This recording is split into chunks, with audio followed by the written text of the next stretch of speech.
Tonight, stepping down. The best way I can help now is if I step aside and let government get back to governing. Embattled New York Governor Andrew Cuomo, accused of sexual harassment by 11 women, resigns. And done deal. The bill, as amended, is passed. The massive bipartisan infrastructure deal passes the Senate, setting up a new showdown over more trillions in a Democratic wish list. They're projecting to take our federal debt to $45 trillion. Plus, preparations for a military vaccine mandate. It's your opportunity to contribute to the health and readiness of your teammates and thereby the nation. What happens if a service member refuses to get the shot? All this and more tonight on Faith Nation.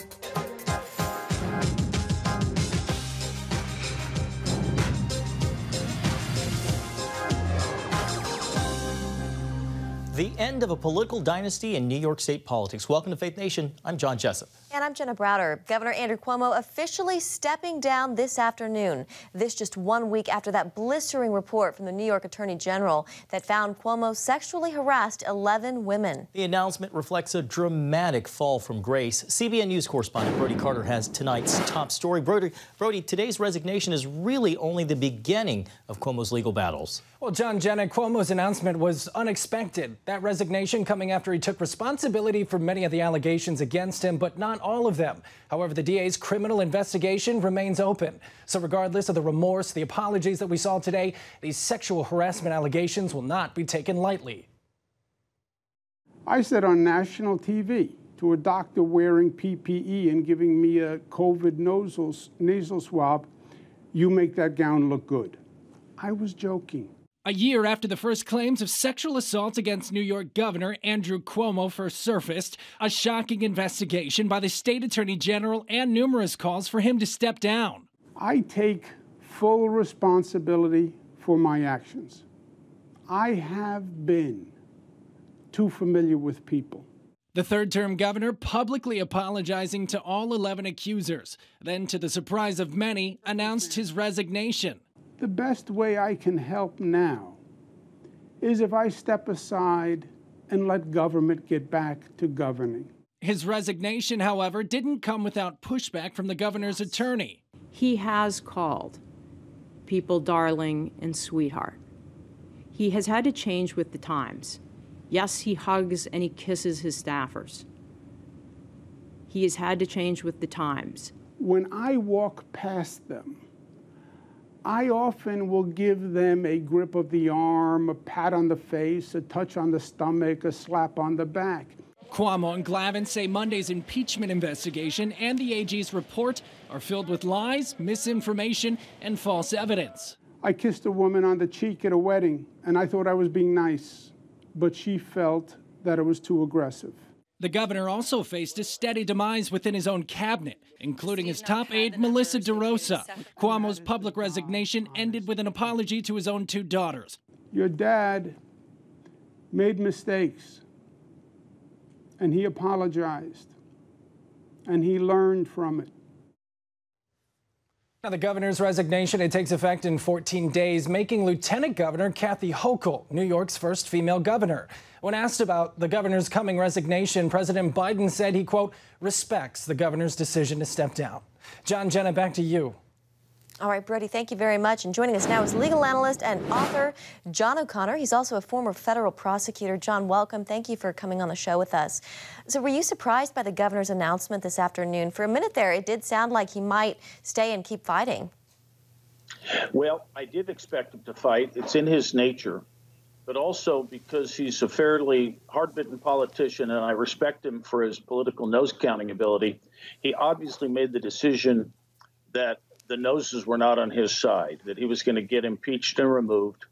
And I think he wanted to avoid that. That's the only explanation, because otherwise this is a guy that's very abrasive, very confrontational, and would take this on. So he made the right decision. My only thought is this. I have two thoughts. Number one, did the media know anything about this for the prior 8 years? Everyone acts like this is a big surprise. Or was he getting a pass from the media? I don't think if there were a more moderate or conservative politician that he that he would have been treated the way Cuomo was treated until this report came out. That's number one. But more importantly, I think what he did was he made enemies on the progressive side. He was jousting with AOC on a number of issues, from raising the capital gains tax in New York to Medicare for all to the landlord-tenant fund, and you name it, the Green New Deal implementation. So he ran afoul of the progressives. And so my question is, while this looks good, and I applaud it, by the way, I applaud anything you can do, that society can do to get rid of this nonsense in the workplace, I'm in favor of. What I'm saying is, though, for a long time, Democrats, especially progressives, have gotten a pass. And he got knocked out as being a non-progressive. So my issue is, will a true progressive get kicked out? John, you had mentioned media treatment. You know, it's amazing to think just a year ago he was highlighted for his leadership battling COVID. Of course, we found out more Democrats, including the president, had been calling for Cuomo's resignation, notwithstanding impeachment, which now appears to be off the table. It's very likely he still will face prosecution. John, on top of the sexual harassment allegations, though, was the governor's mishandling of the nursing home deaths during COVID. In terms of Cuomo's calculations, what do you think was the death knell? Well, I think it was the sexual harassment. He can get out of the COVID thing easily. He's got all kinds of governmental immunities. It didn't look good, but he could get out of that. And that was going to be a civil suit brought against the state. He was acting within the course and scope of his duties. It was stupid, negligent, but nothing criminal. This latter thing with the sexual harassment is a little tougher. And I suspect he made a deal where the state will defend him in these charges. I wouldn't be surprised. In fact, I would be surprised if he had to bear the entire legal cost himself. There are suits coming. The question is, will Letitia James provide a defense for him? And I suspect there was a deal made below the surface that he'll get defended. And so that's a big thing for him. I don't think he's going to get criminally prosecuted. I think it's too much... you know, I hate to say it, normal sexual harassment, which usually doesn't get prosecuted. So I think that's the deal that was made, and he's going to go on his merry way, and he'll be financially taken care of by the state. Okay.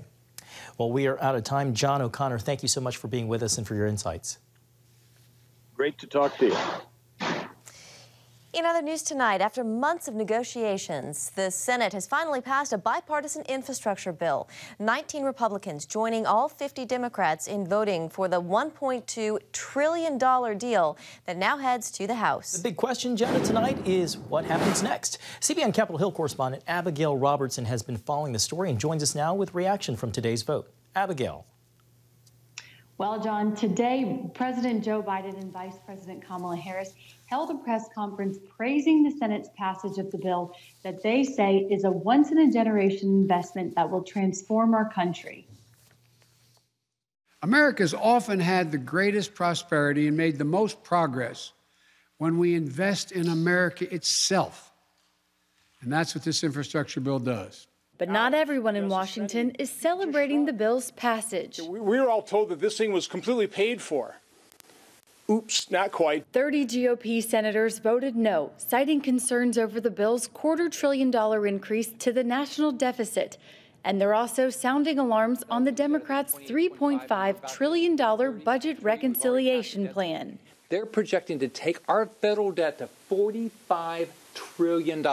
Joel Griffith from the Heritage Foundation tells CBN News American taxpayers will soon feel the effects of this ballooning national debt. Whether you're paying for this with a line item on your tax bill, or whether you're paying for it with slower growth or with higher prices, we are going to pay for it. Griffith is also concerned with where the money is going. There's just as much money in this bill for things like Amtrak and public transit as there is for freeways, highways, even though most people, of course, travel by car. And sees the bill as a down payment on progressive Democrats' Green New Deal. When state governments derive resources from the federal government to bolster their infrastructure, they're going to have to come up with carbon reduction plans. Now, the Senate is now considering the budget reconciliation plan, which only needs a simple majority to pass. Now, that plan noticeably does not include an increase to the debt limit, which sets up a September showdown in Washington when the senators will come back, and the Treasury Department warns that that is when we will begin to exceed our current borrowing limit. John, Jenna. All right, Capitol Hill correspondent Abigail Robertson, thank you very much. Well, get vaccinated now. That is what the U.S. military is telling service members. Coming up, potential repercussions for those who refuse. Hey, if you're tired and exhausted all day, you can't think clearly, and you really just need a cup or even a pot of coffee to get through your day, then join me, Dr. Josh Axe, for this new series where I'm going to teach you how to transform your diet and use essential oils and supplements to get a better night's sleep. Wake up to your best life. Call 1-800-700-7000 to get your free DVD or booklet of Protect Your Sleep today. It's about the competition. I kind of put that pressure on myself, and I think people had expectations. It's about overcoming. We use this phrase all the time, keep chopping, keep practicing hard. It's about going the distance. You know, I think as a father, it's my job, to lead, just be the best husband and father I can be. Watch Going the Distance with Sean Brown Saturday night at 7:30 on the CBN News Channel. Orphans Promise is committed to loving and serving at-risk children, to helping keep families together, and to creating opportunities for strong and sustainable communities around the world. We're working in over 60 countries around the world, and with your help, we can do even more. There's an old African proverb I love that says, if you want to run fast, run alone. But if you want to run far, run together. At Orphans Promise, we want to run far so we can touch the lives of as many orphaned and vulnerable children as possible. But we don't want to go alone. We're out to change the world, one child, one family, one community at a time. Will you join us?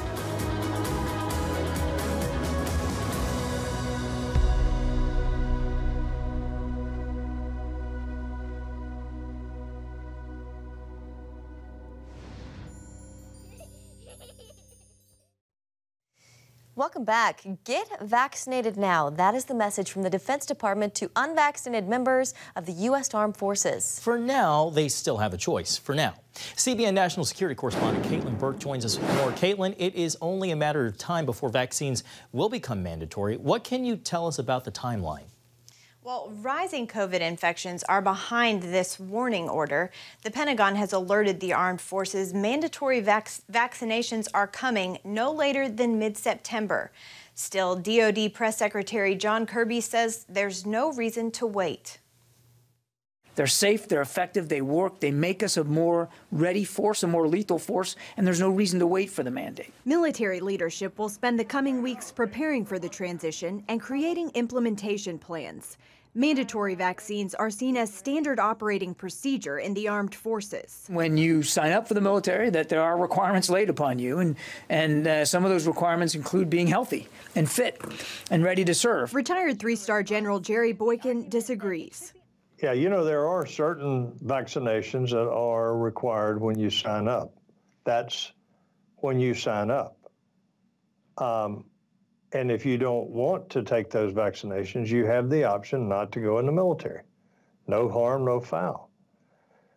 But for us to have a policy that says that everybody that is in the military today is going to take a mandatory vaccination that is, in fact, as controversial as this vaccine is, I think is a very foolish decision on the part of the leadership of our military. Boykin says the mandate robs members of the military of their individual liberty of choice. You're going to see a negative reaction from people in the military, but also from recruits across America that are going to say, nope, I'm not going in the military if that's what we're going to have to do. In terms of those vaccinated, the military currently mirrors the rest of the country. To date, 73% of our armed forces have received at least one shot. It's unclear what repercussions a member might face by refusing an order to take a mandatory vaccine, but Boykin believes there will definitely be consequences. Letters of reprimand, you're going to see administrative action being taken towards them. And you could also see really the worst case is court-martials against these people. Meanwhile, nationwide vaccination numbers are actually on the rise. The CDC is saying first doses are up 88% in the last month. John and Jenna. All right, Caitlin, thank you very much. And here with us now is Bradley Bowman, the Senior Director at the Foundation for Defense of Democracy's Center on Military and Political Power. Bradley, great to have you with us this evening. Thank you for coming on. So is there anything to prevent the U.S. military from going forward with a vaccine mandate? And what happens if a service member refuses to get the shot?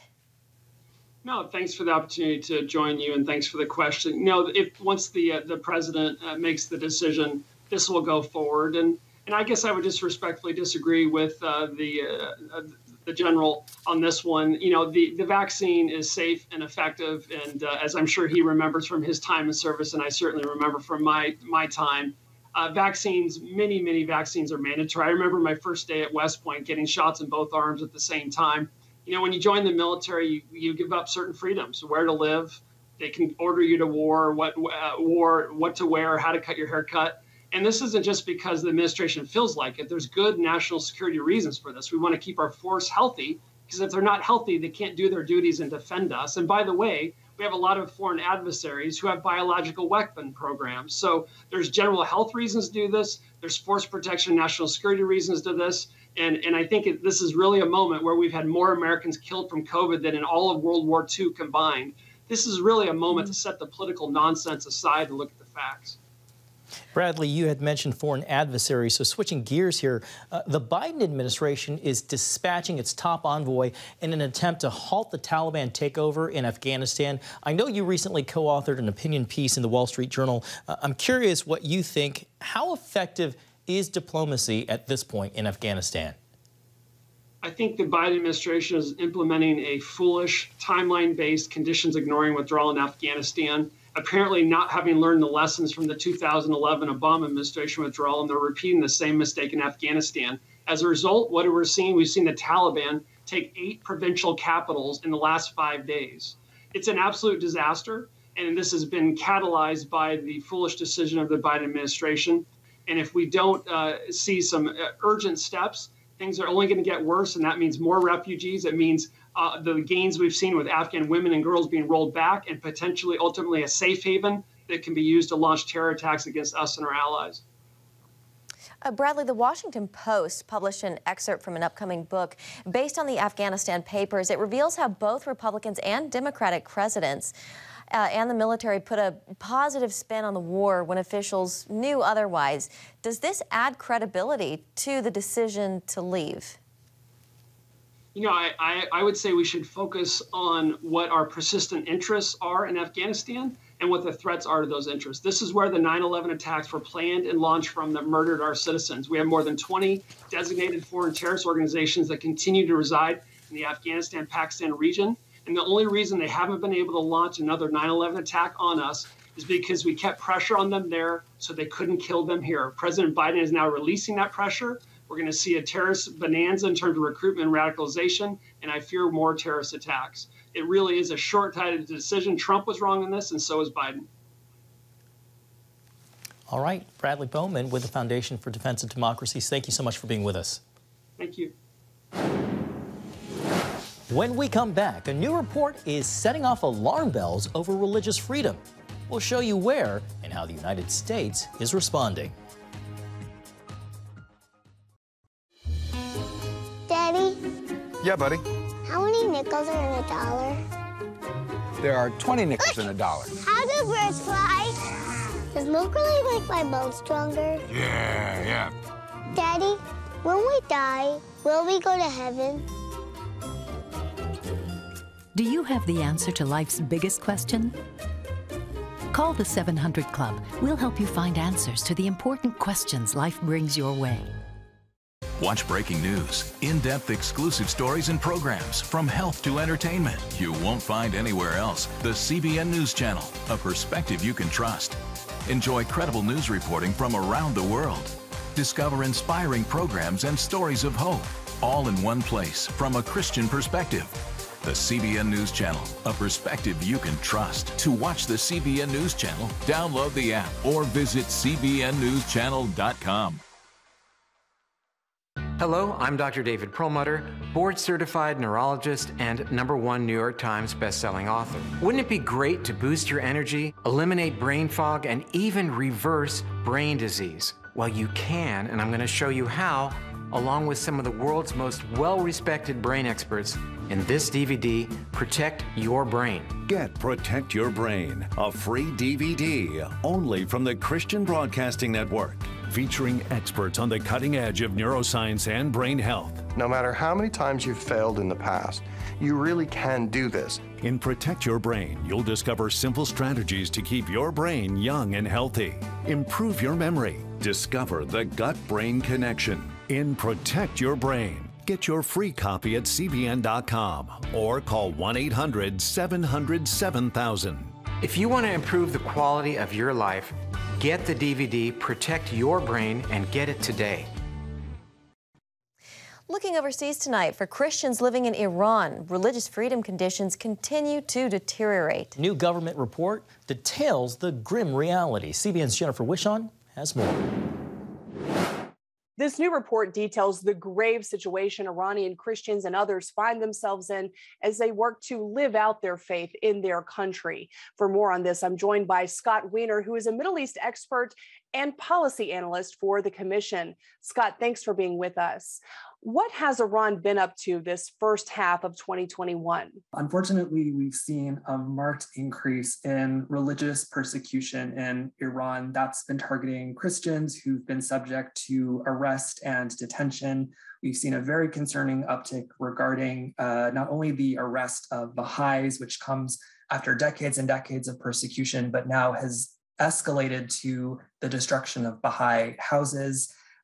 We've also seen 2 amendments to Iran's penal code, which really look to be tailor-made for violating religious freedom. Article 499, which has now been changed to persecute anyone who insults Islam, as well as Article 500, which goes after anyone for deviant educational or proselytizing activity. The Islamic Revolutionary Guard Corps, or the IRGC, has been persecuting religious minorities in Iran, but has not actually limited its activities to the borders of Iran. We've received several reports that the IRGC has targeted religious minorities who have fled Iran for countries like Turkey and many others, and that those men and women are continuing to be harassed and threatened by the government of Iran even after they've left the country. What is life like in Iran for Christians and other religious minorities who are trying to live and practice their faith? Christians can be persecuted when they join a house church. They can be persecuted on the basis of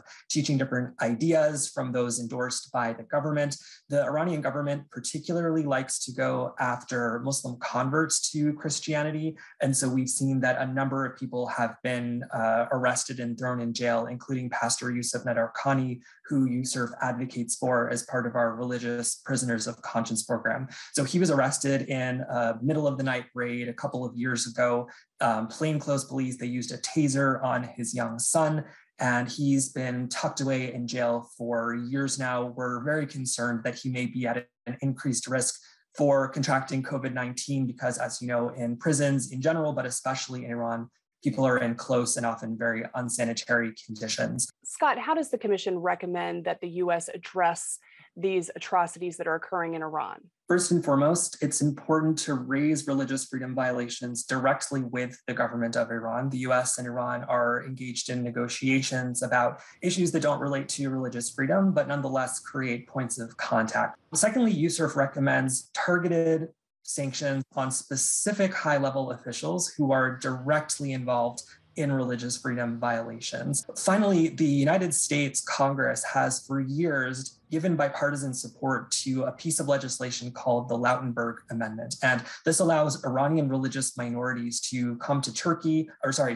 Austria and to be vetted by US intelligence agencies and security agencies, and then to be resettled in the United States. So currently there are roughly 80 refugees who are in Austria. They have been checked and vetted by the United States. These include Christians, Mandeans, Harsanis, many, many different religious minorities. They're ready to come to the United States, but they haven't been resettled. And so this is a very small number of people, and bringing these people into the United States as part of a broader refugee policy would really signal the United States' credibility on issues of religious freedom. Scott Wiener, we appreciate your expertise and the important work you're doing. Thank you. Thanks so much for having me. Coming up, a sweet job opportunity. How one Ohio dad created a special job for his special kids.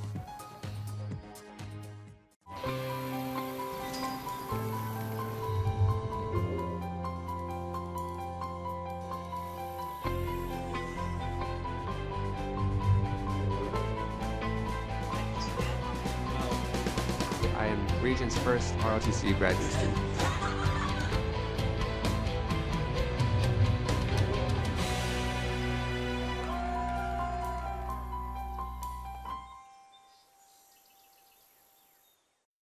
I'm Ephraim Graham, and this is Studio 5.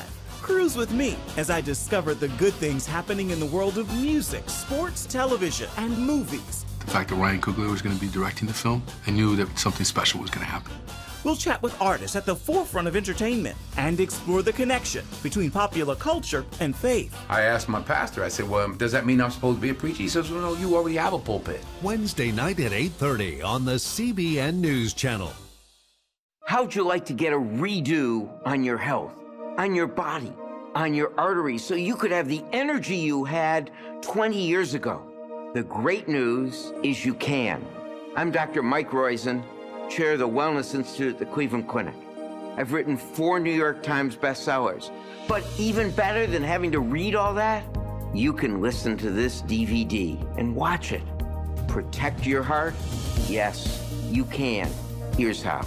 Go to cbn.com or call 1-800-700-7000 for your free copy of Protect Your Heart. Let the medical experts show you their new discoveries on how to avoid heart disease and even reverse it. Easy steps to uncover the hidden dangers in your medicine cabinet, reduce stress, and get a complete do-over for your health. Call 1-800-700-7000. That's 1-800-700-7000. Or go to cbn.com to claim your free copy of Protect Your Heart.